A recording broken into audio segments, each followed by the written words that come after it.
Jdeme rozmrdat ty čuráky. Já tu s kokotou... Děkuju. Na tohle nemám náladu, fakt ne. Dáme dohromady Šira. Když zase slyším Martyho, a to zase dopadne píče. Pojďte dát dohromady Šira.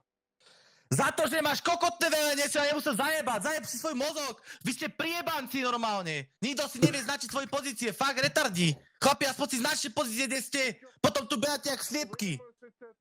Nikto sa nevie značiť, ty kokot. A ja za to dostanem ranu. Chod sa pojebať rovno, do ryti. Fanboy skurvený, fakt. Má někdo krev? Může někdo... Do piče. Daj si vodičke, vypadni na pláž do piče, tancovať, válči, kurva. Priebanec, fakt? A hľadať svoju pozíciu, aspoň kde ho vtančíš, ty kokot. Rozčurujú si ma. Ty si ale tak priebaný človek. Všetci team lídry do piče, môžeš ísť do piče. Nikto si neznačí pozíciu, potom všetci behajú. Nič, hečky, vyčistená pozícia, vyčistená koniec misie, ne? No, ja, jasné, veď áno, Griffing, áno, misie. Vynikajúci koboušku, pridávaj sa aj ty. Ježiš, aký šikovní ste chlapci. Jak mi je dobre. Áno, denne, fakt. Aspoň keby značili tie pozície, nič nepoviem. Nikto ani pozíciu, nikto nevie, kde je kto. Včera jsem říkal, kam jde. Nikto nevie, kto je.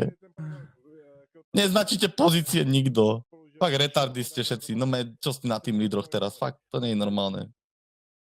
A ty si myslíš, že já jsem na to měl čas, kdy jsem se seral? Áno, máš na to 1 500 000 času voľného. A nehovorím, že nie. Říkal jsem, kam jdeme? Neříkal si. Lebo ani Širo to nevedel.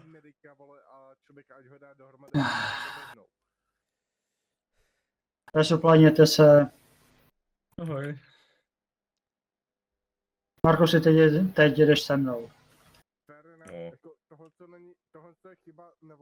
Kde ale pičo? Mini. Já odejdu pro mini.